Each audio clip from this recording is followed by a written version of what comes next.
Módulo 46 da frente 3 de Física. Vamos dar continuidade ao nosso estudo da eletrostática, falando agora sobre o condutor isolado e suas propriedades, que dão como consequência algumas utilizações muito importantes do nosso dia a dia, que é, no caso, por exemplo, a blindagem eletrostática ou gaiola de Faraday, e o poder das pontas, que muitas vezes explica, por exemplo, o funcionamento de um para-raios.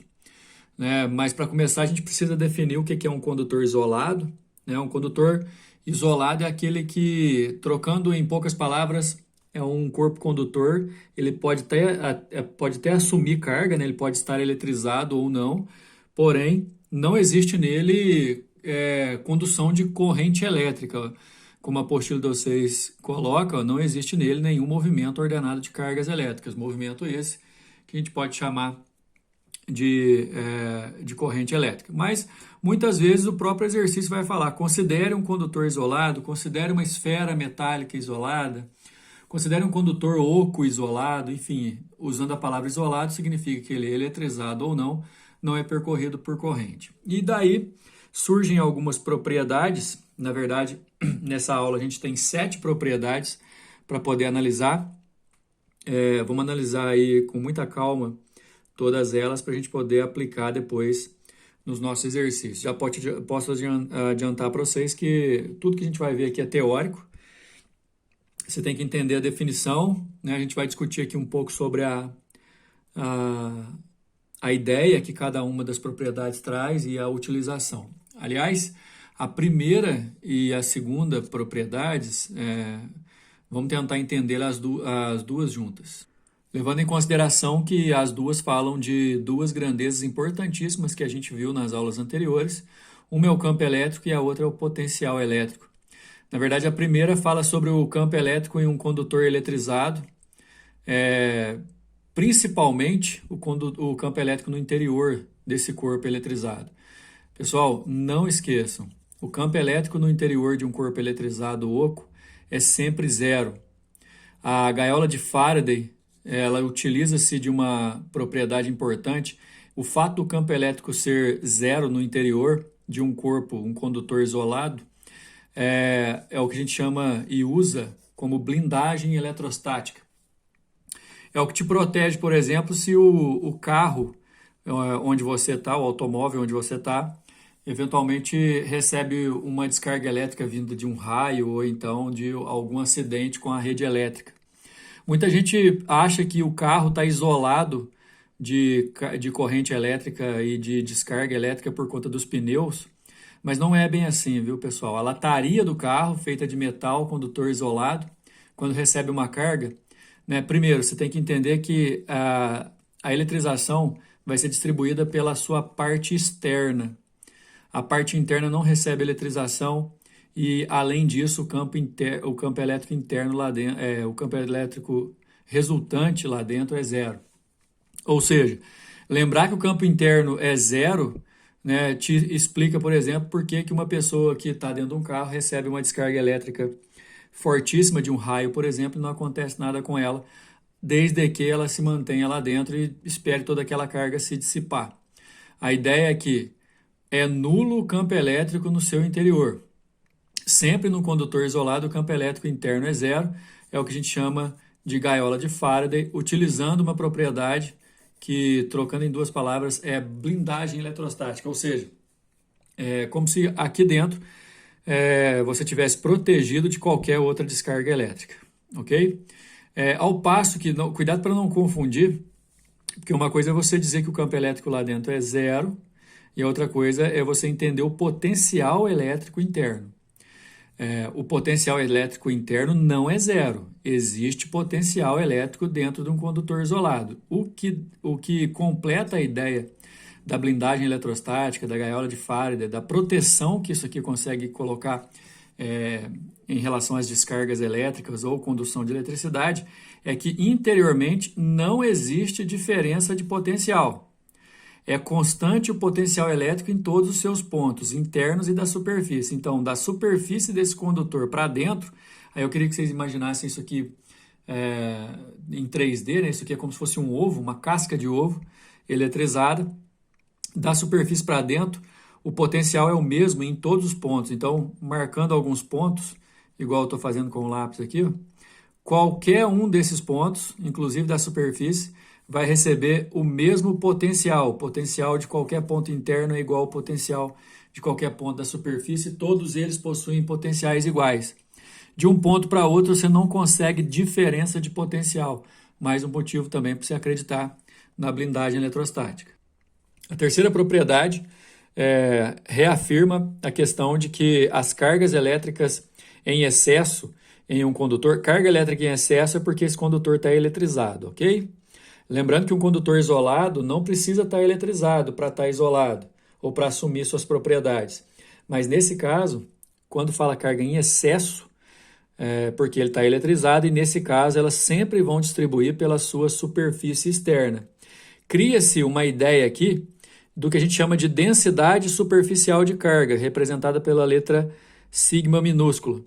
Se você pegar quantos coulombs de carga e dividir pela área, você vai achar os coulombs por metro quadrado, que representam a densidade superficial de carga, lembrando de duas coisas. Primeiro, quando o corpo está eletrizado, não tem carga internamente, tem potencial elétrico, não tem campo elétrico lá dentro, a carga elétrica vai ser toda distribuída pela superfície externa. E, em segundo lugar, calcular a quantidade de carga, muitas vezes, é relacionar essa quantidade de carga com a área. A propriedade 4 já é uma propriedade mais para o lado da matemática, né, do estudo analítico do campo elétrico. Aqui, na verdade, é o vetor campo elétrico, viu, pessoal? Se aí na apostila de vocês tiver escrito vetor elétrico, né, vetor campo elétrico tem direção perpendicular à superfície condutora. É só para a gente, eventualmente, se precisar representar o campo elétrico. Aqui, por exemplo, é certeza que aqui tem carga positiva, porque o campo elétrico está apontado para fora, mas enfim, sempre perpendicular à superfície. Outra coisa, o poder das pontas também explica muito qual que é a influência do formato de um para-raios, né, em relação à descarga que ele vai receber. Na verdade, ele não para o raio, né? Ele atrai o raio para cair nele e protegendo assim a região ao seu redor.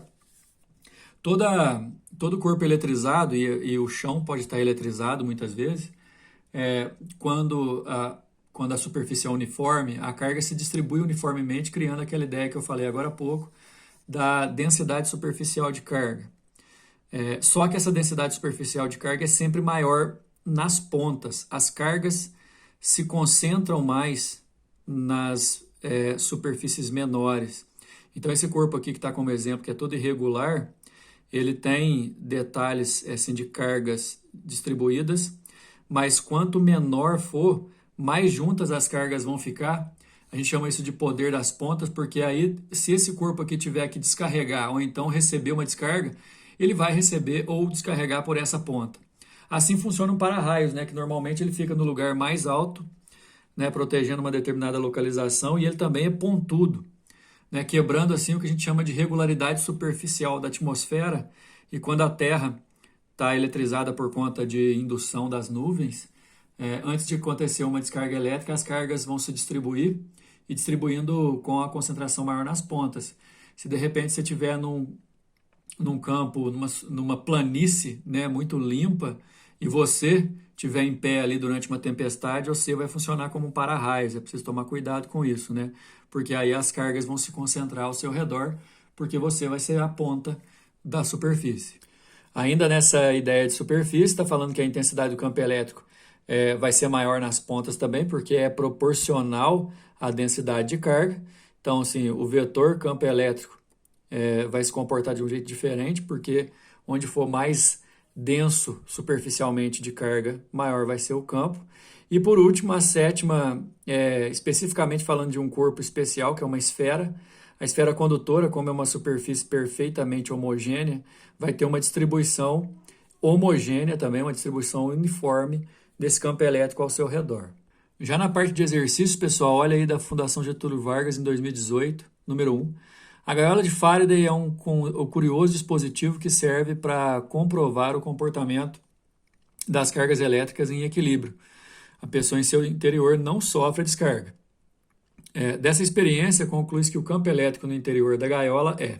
Galera, sendo a gaiola um condutor em equilíbrio, como diz o enunciado, o campo elétrico no interior de qualquer condutor em equilíbrio e isolado é nulo. Letra E. É o que a gente chama de blindagem eletrostática.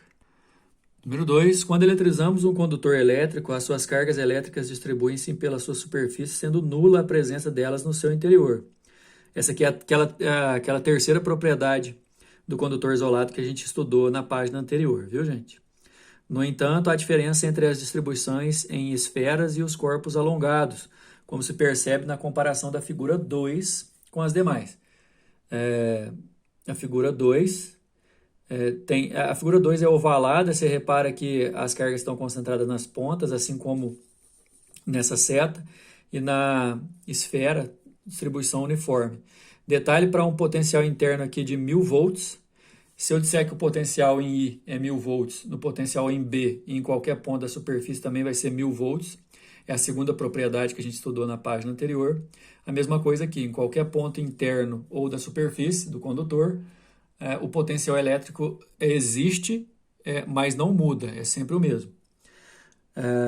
As demais propriedades de campo elétrico de potencial para todos os pontos internos continuam válidas. Observe os 3 condutores em equilíbrio eletrostático mostrados na figura a seguir. Nos 2 primeiros há um ponto interno I no qual o potencial elétrico vale 1000 volts. 1000 volts internos, 1000 volts internos.